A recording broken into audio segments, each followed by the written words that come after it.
Welcome to the Good Old Days of Radio Show. This is John Tefteller, your host. Tomorrow is Valentine's Day. Now, that's what the world calls it. For most of my life, I've referred to it as Jack Benny's birthday because Jack Benny was born on February 14th, I think 1890-something. But it was a running joke forever that it wasn't really Valentine's Day, that it was Jack Benny's birthday. And so I used that even in my own personal life for many years. We always said, Happy Jack Benny's birthday. Of course, I didn't deny my wife a Valentine's box of chocolates or a card or some kind of present. Didn't go that far, but I definitely called it Jack Benny's birthday, and she got the joke and she liked it, and she would do it back to me. Anyway. This one is from February 16th, 1947, 2 days after Jack Benny's birthday, but it's going to be all about Jack Benny's birthday. So here we go. The Jack Benny Program. At 57, American. Fine tobacco is what counts in a cigarette. And LSMFT. Lucky Strike means fine tobacco. LSMFT. No doubt about it. Lucky Strike means fine tobacco. That's one thing you can be sure of always. Year after year, at auction after auction, independent tobacco experts, men who really know tobacco, can see the makers of Lucky Strike consistently select and buy that fine, that light, that naturally mild tobacco. Fine, light, naturally mild tobacco. Real Lucky Strike tobacco. Fine tobacco that means real deep down smoking enjoyment for you. So smoke that smoke of fine tobacco, Lucky Strike. So round, so firm, so fully packed, so free and easy on the draw. The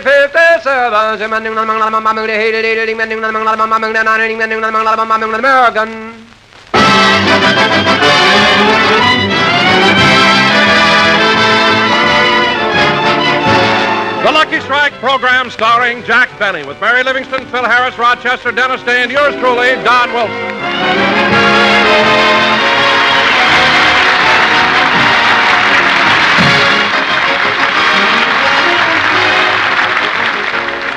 Ladies and gentlemen, last Friday, February 14th, was Jack Benny's birthday. Jack celebrated the occasion with a dinner party at his home. So let's go back to Friday and out to Beverly Hills, where we find Mary and Rochester helping out. Rochester, is Mr. Benny still upstairs? Yes, ma'am. And they say women take a long time to get dressed. He's been up there 2 hours already. Well, with Mr. Benny's physique, dressing isn't so simple. Oh, what do you mean? By the time he pulls in what sticks out and pads out what sinks in, it's a new day mañana. Well, he ought to be down pretty soon. Now, let's see. The table's all set. Oh, by the way, Rochester, you going to serve hors d'oeuvres? Yes, ma'am. Oh, that reminds me. I'd better take the caviar out of the Frigidaire. Caviar? Did Mr. Benny buy caviar? Well, yes, indirectly. What do you mean indirectly? Well, once a week we have fish for dinner. Uh-huh. And before I go to the market, Mr. Benny tells me to pick out a sturgeon with that maternal look.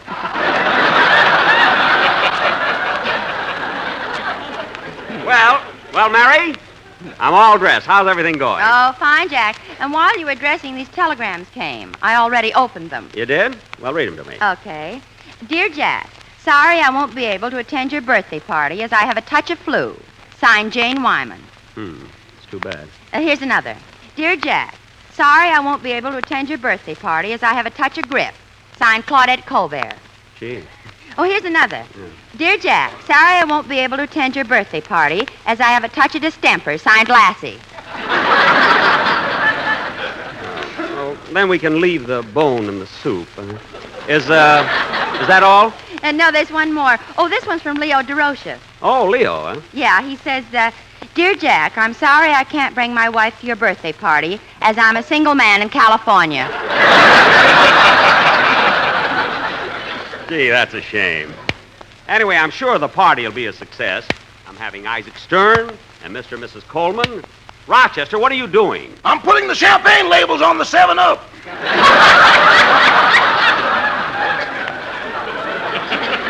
I'm not serving that tonight. I'm having still wine. Which do you think would be better, Mary, red or white wine? Oh, I don't know. What are you having for your meat course? Oh, I'm having a Mance de Boeuf, Bordet sauté. What's that? Hamburger. We're not having it as patties. We're having it as meatballs. And Rochester, when it's time to serve the meatballs, do it with a spoon. I mean, don't put 3 holes in them and roll them down the center of the table. Now, Mary, after everybody arrives, I wonder who that can be. Much too early for any of the guests. I'll get it. How do you do, Mr. Benny? My name's Brown. I represent the Lifetime Pot, Pan, and Kettle Company. May I come in for just a minute? Thank you. Look, This is my assistant, Joe Davidson. Oh, glad to know you. That goes double. Now, look, fellas. Now, Mr. Benny, as you are one of the leading citizens of Beverly Hills, we have selected you as the man who should have our first post-war demonstration given by the Lifetime Pot, Pan, and Kettle Company. Well, that's very nice, We but plan to show you beyond a shadow of a doubt the superiority of our product over every other competitor in the field. What about it, Joe? That goes double. Look. The purpose of our visit is to come into your home and put on a dinner the like of which no king has ever eaten. Look, gentlemen, I'd like to talk to you about this some other time. You see, today is my birthday, and I'm having some guests over for dinner. Did you hear that, Joe? What a coincidence. Mr. Benny, in 1 hour, we can have ready for you a complete 7-course dinner. I know. A prime rib roast, baked Idaho potatoes, carrots, peas, and everything to go with it. You'd fix all that for me? What will it cost? Not a dime, Mr. Benny, not a dime. This dinner is put on absolutely free through the courtesy of the Lifetime Pot, Pan, and Kettle Company. Well, that sounds reasonable. Jack. Quiet, Mary. Fellas, what do you get out of it? Mr. Benny, after you have tasted food that's been cooked in a Lifetime pot, pan, or kettle, you'll never want to be without them. Isn't that right, Joe? That goes double. Mary. I answered for Joe. He fell asleep. Oh. Well, Mary, what do you think about it? Oh, Jack, you can't do a thing like this. You're having important guests like Isaac Stern, one of the world's greatest violinists, and Mr. and Mrs. Ronald Colman. There's nothing to worry about. We drive our truck around to the back door, we prepare and cook the food in your kitchen, and your butler will serve it. You see, Mary, there's nothing to it. Go ahead, fellas. The kitchen is yours. Good, good. Mr. Benny, you're a man with a head on your shoulders. That goes double. What? Come on, Joe, we got a job to do. Say, you know, Mary, this is going Oh, to... Jack Benny, you ought to be ashamed of yourself. Mary, what are you worried about? We'll be getting the best food possible, and nobody will know. After all, nothing's too good for the Colmans. They're probably getting dressed for my birthday party right now.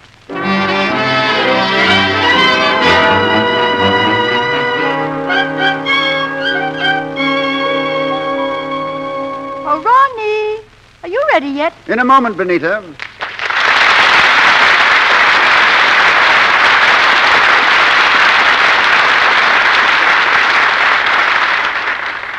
What are you doing? I'm just looking through this medical book. Let's see. Arthritis, asthma, athlete's foot, blisters, beriberi, croup, colic, erysipelas, fever, gout, goiter, gangrene. Oh, darling, we've used all those excuses. This time we'll have to go. Yes, I guess we'll have... Oh, wait a minute, wait. Here's one I overlooked. Distemper. No, knowing Benny's friends, one of them must have used that. By the way, Benita, what birthday is Benny celebrating? He's 38. 38? 38, indeed. Imagine him saying he's only 2 years older than I am.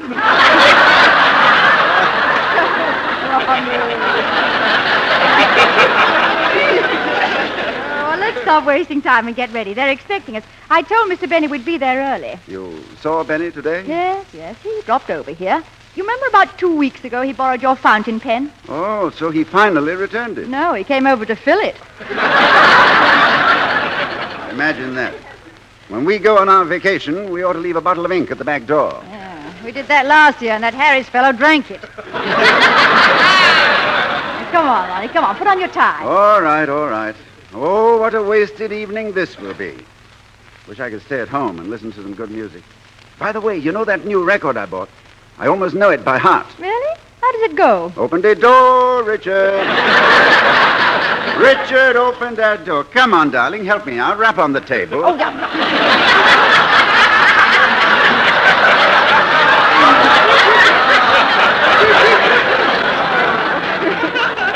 Stop being so silly and get dressed. All right. You know, as long as we're going to Benny's party, I think I ought to change my shirt. What's wrong with the one you have on? It's clean. Then why change it? My dear, have you ever seen Benny eat soup? Soup? He puts a spoon in each hand and goes after it like a mixmaster. All right, darling, let's go. Now, we must try and be pleasant. I do hope you remember Mr. Benny's friends. Let's run over them once more. Who is Don Wilson? He's the fat one.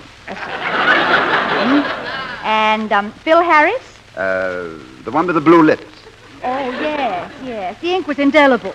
Now, Dennis Day. Oh, he's the silly one. That's right. And Mary Livingston? She's the normal one. Good. How she ever got mixed up with that bunch of schlemiels, I'll never know.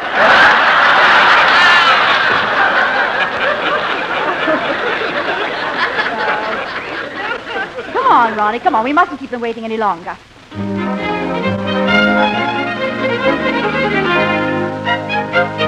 Jack! Oh, Jack! What is it, Mary? Don, Phil, and Dennis just arrived. Oh, hello, fellas. Welcome to my birthday party. Hiya, Jackson. Many happy returns. Hello, Jack, and congratulations. Hello, Mr. Benny. Well, I'm glad you all got here early, kids. And don't forget, Dennis, you're going to sing Happy Birthday to me, aren't you? Oh, yes, sir. Good. Happy birthday to you. Happy No, birthday. not now. Not now. I'll tell you when. Oh. Now, come on in the other room. Phil, I can hardly believe my eyes. What's the matter, Jackson? The way you're dressed. Patent leather shoes, white tie and tails. Yeah, and get a load of these white gloves and that cane over my arm. Yeah, but Phil, where'd you get that black eye? I never should have passed that pool room dressed like this. Well, anyway, Phil, you do look nice. Shall I serve the cocktails now, Mr. Benny? Not yet, Rochester. We'll wait until Don, don't mess around the table. We got everything set just right. I was just admiring it, Jack. It looks wonderful. But what's the idea of having that bed sheet over those 4 chairs? Those aren't 4 chairs. What? That's a bench we lifted from the bus stop. Jack, you did Mary, it. it's only for a little while. And anyway, kids, we're going to have a fine dinner and lots of fun. Well, Dennis. Huh? I noticed you brought a little package to my birthday party. Uh-huh. Ah, Dennis, you don't have to blush. Come on, open it up. Not till we get to the table. What is it? My lunch.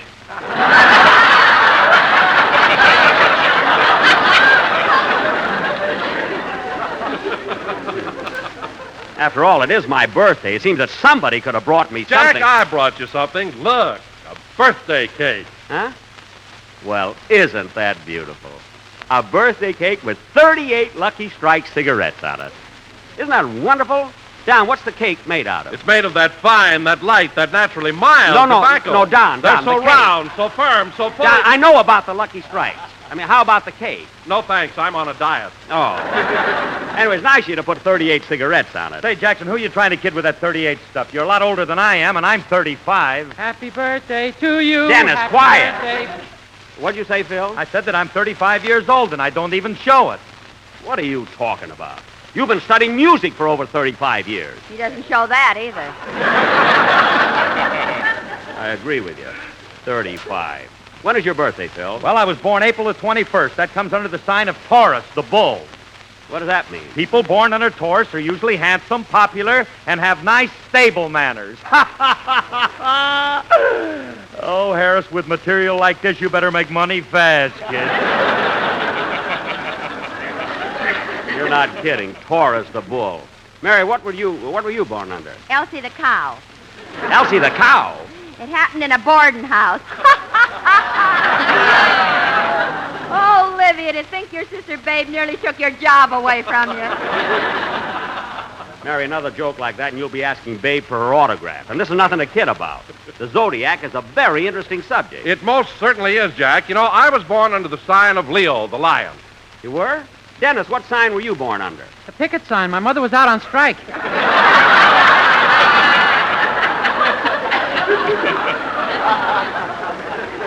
Now, Dennis, stop being silly. And that goes for all of you. And now watch it tonight, will you, kids? You know, I'm having some very important people. Who's all going to be there, Jackson? Only a world-famous violinist, Isaac Stern, and Mr. and Mrs. Ronald Colman. Ronald Colman? Gee, I like the way he talks. If I were king, ah, love, if I were king, what tributary nations would I bring to stoop before your scepter and to swear allegiance to your lips and eyes and hair?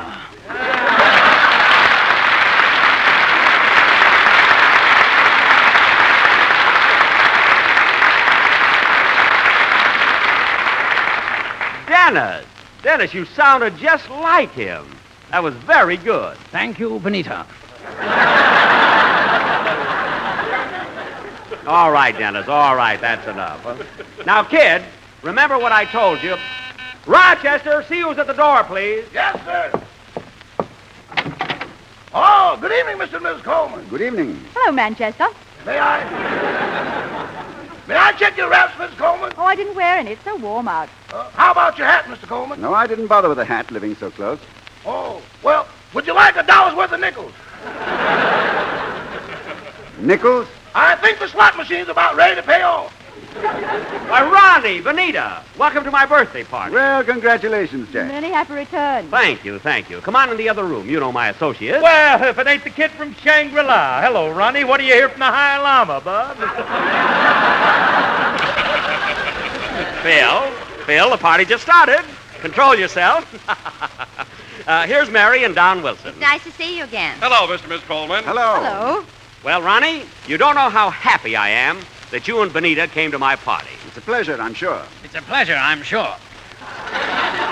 Well, what's that? Do I hear an echo? What's that? Do I hear an echo? Dennis, cut that out! Yes, Benita, darling.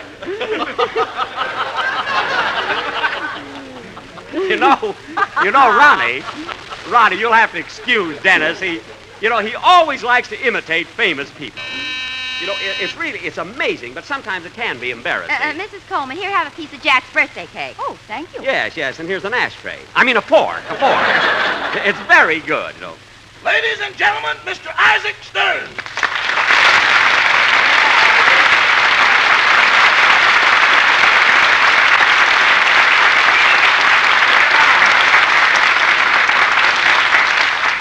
Well, Mr. Stern, I'm sure glad you got here.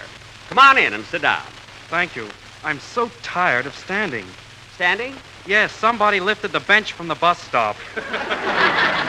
Oh. If that sheet's got a hole in it, we're dead.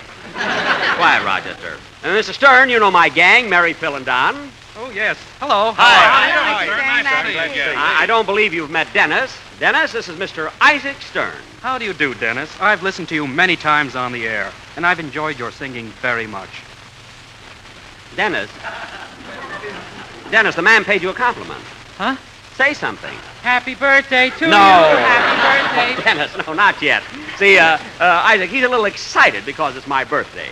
And now, Mr. Stern, I want you to meet two very charming people. They're very, very close friends of mine. In fact, we're neighbors. Mr. and Mrs. Ronald Colman. Well, this is indeed an unexpected privilege. Thank you. I feel the same way. In fact, had we known you were going to be here, we wouldn't have hesitated about coming. Ronnie! We would have come earlier. Yes. Yes.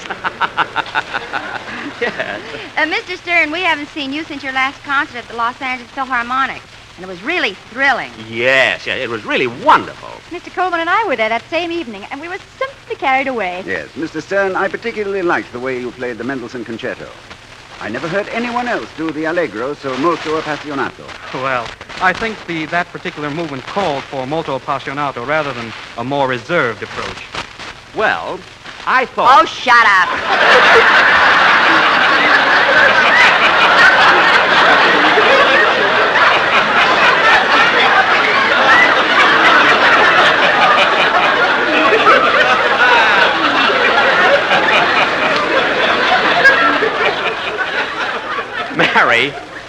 Mary, that's no way to talk to Mr. Stern.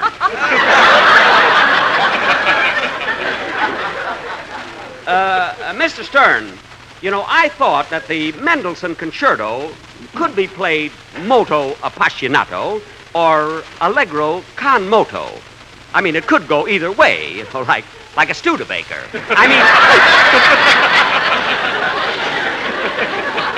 I mean... one has the moto in the front and the other has the moto in the back.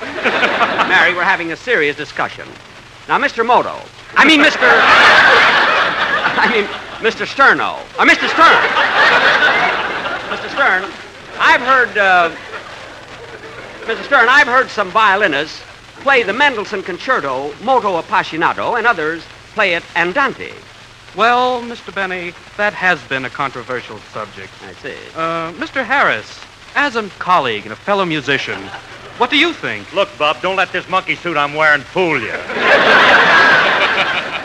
Phil, please. Oh, Mr. Benny, dinner will be served in a few minutes. Thank you, Rochester. And don't forget to serve the caviar first. No caviar tonight, boss. Why? That Sturgis name was Louis, not Louise.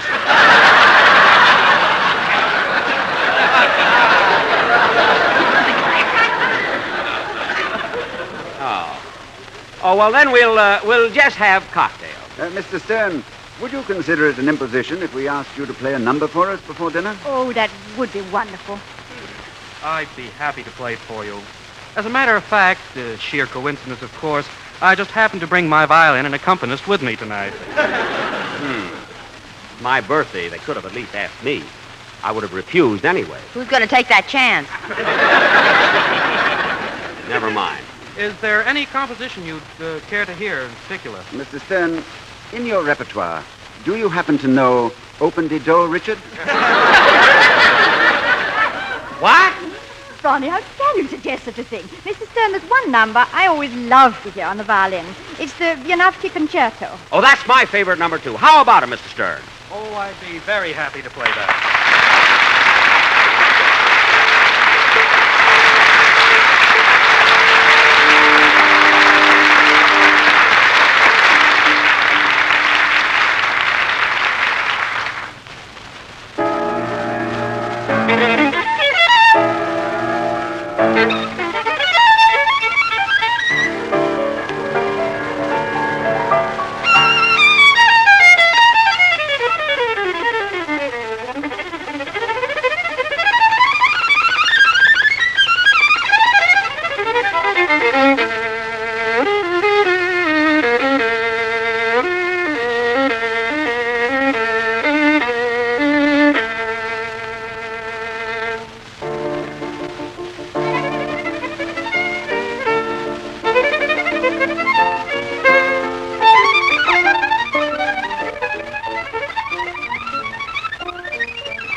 Mr. Stern, that was really excellent. John Garfield couldn't have played it better. Jack, if you're referring to the picture Humoresque where John Garfield was a violinist, Mr. Stern did the playing. Oh, yes, I should have known. Mr. Stern, it's wonderful how in pictures they can always get somebody to do something for somebody else. In Lost Weekend, Phil Harris did the drinking for Ray Milland. I mean, for that, they gave him an Oscar. With blue lips? No, red eyes. And by the way, Ronnie, speaking of pictures, I saw the preview of your new one, the late George Apley, and it was simply wonderful. Oh, thank you, Jay. Just recently I saw one of your pictures, too. Which one? The Late Horn Blows at Midnight.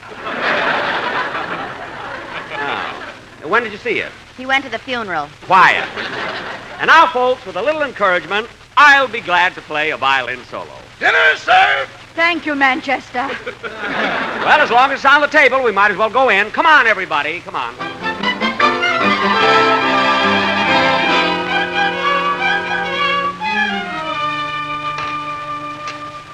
Hey, Jackson, this is the best grub you've ever had at your house. Yes, Jack, I've never tasted such good food. Yeah, what food? These things melt in your mouth. Dennis, those are ice cubes. Anyway, I'm glad you're all enjoying it. After all, it's my birthday, and I thought I'd go all out. You're not out a dime. Mary, please. Hey, Jack, this roast beef is simply delicious, isn't it, Benita? Yes, I wonder if I dare ask for some more. Certainly there's more where that came from. Rochester, more roast beef, please. Yes, sir, yes, sir. Anybody want more butter for their baked potatoes? Yes, bring in more butter. Ronnie, Yes? slip the sugar bowl in your pocket. It's ours. Anybody want more bread, carrots, peas? Ronnie, what are you doing? Emptying the sugar out of the bowl. Oh, you needn't bother. That's ours, too. Mr. Stern, why don't you put down the violin and eat something? I thought somebody might ask me for an encore. Oh, we'll have that after dinner. You know, Benita, I think we've had Benny wrong all the time. This dinner's simply wonderful. Now stop talking and let me eat. Gee, I'm full. Me too. Oh, come on, don't stop. Now eat some more, No, Jack, I couldn't eat another bite. And I'm not one to make speeches. But if I were king, love if I were king. I'm sorry. Jack, after this marvelous dinner, I want to tell you how much we appreciate your inviting us here. My pleasure, I'm sure. And Jack, this being your birthday, I want to take this opportunity of wishing you many, many happy returns. Happy Speech? Well, my friends, I'm so happy that you could all be here tonight on my birthday. I'm glad you enjoyed the dinner. And I hope that next year All right, folks, you've all had a chance to taste the food. Now listen to me. What? This demonstration dinner was put on here tonight free of charge by the Lifetime Pot, Pan, and Kettle Company. Wait a minute. Quiet, Bob. Get that goes double. Demonstration dinner? The Lifetime Pot, Pan, or Kettle is Look, available Mr. in Brown. 8 different sizes, ranging in price from $1.50 to $4.75. Come on, Benita, let's get No, out of you here. don't. Hey, Joe, lock the door. Lock the door, don't you dare. This is an outrage. We're going. Going? There's one like you at every demonstration. You bloat yourself on free grub, then you want to leave. Joe, lock the window. Now, wait a minute. I knew this Now, would here's happen. an important fact about the Lifetime Kettle. It's stainless steel. It's sturdy. I'll show you. Not on my head. Come on, Benita, let's go. Wait for me. Ronnie, Benita. Mr. Stern, you can't go. Don't go, please. Wait. Look, Mary, it wasn't my fault. Honest, kids, I didn't know this was going to happen. Phil, you know I... Look, kids, answer me. Somebody say something. Happy birthday to you. These pots and pans are guaranteed for life, and make a wonderful birthday gift for your wife. Yeah, happy birthday. Everything happens to me.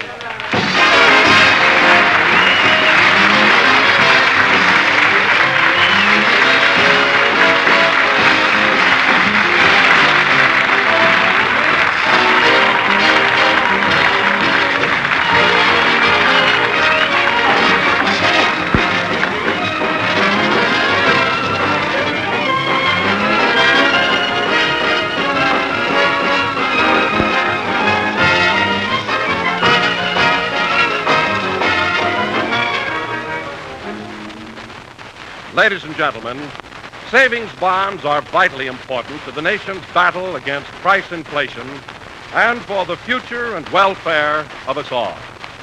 It is important that we continue to build financial security for ourselves and for our children. Protect your future. Buy extra bonds now. Thank you.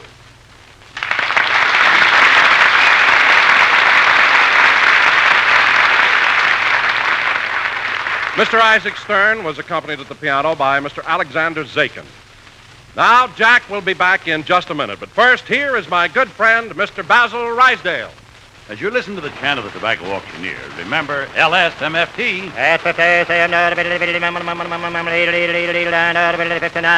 American. Lucky Strike means fine tobacco. And in a cigarette, it's the tobacco that counts. Here are the words of a man who has been an independent tobacco buyer for 29 years. Carl Hartfield of Greensburg, Kentucky, who said, I can report what I've seen with my own eyes.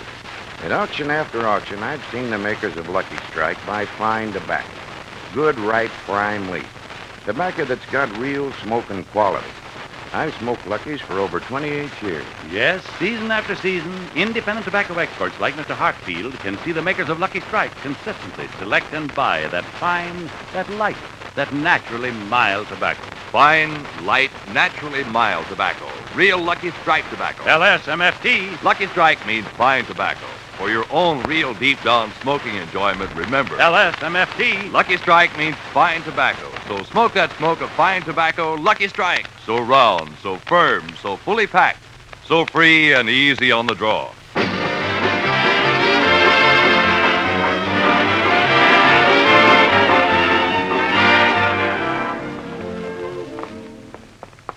I was never so embarrassed in my life. It certainly was humiliating. Yes.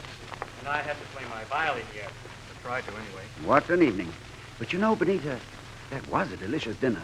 And I was just thinking, you know that little party we're giving next Saturday? Yes? Do you think those men would... Ronnie, you wouldn't dare.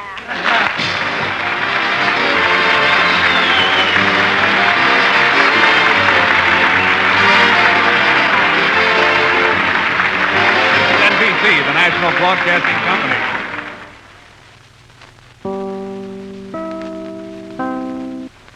Okay, interesting. The comments from Don Wilson there on inflation. They were dealing with inflation in 1947. Certainly nothing like the inflation we're dealing with now, but I'm sure it was important to them at the time. Also, another program, and we've had multiples of these over the course of these podcasts, another program in which the song Open the Door, Richard, is mentioned. It was a just hugely popular record in 1946-47 era, kind of a novelty number, and it caught on with all the different record-buying public, and it was mentioned all over the place, and it keeps turning up in these radio shows. Also, Ronald Colman and his wife, Benita, I guess brings in another married couple we should have thought of, the Ronald Colman Halls of Ivy. Yeah, there's another husband and wife program, Halls of Ivy. I don't recall ever hearing any of them, but maybe we'll play one at one point. And also Isaac Stern there playing the violin. We need to find a Jack Benny show with Mel Blanc in which Jack takes a violin lesson. There are multiples of those, and those to me are the best of the Jack Benny type shows. Anyway, that is our break for Valentine's Day. So happy Valentine's Day to everyone out there tomorrow. And you can celebrate Valentine's Day tomorrow. You can come back with us on Thursday and hear some more episodes of Escape with our special guest, Keith Scott.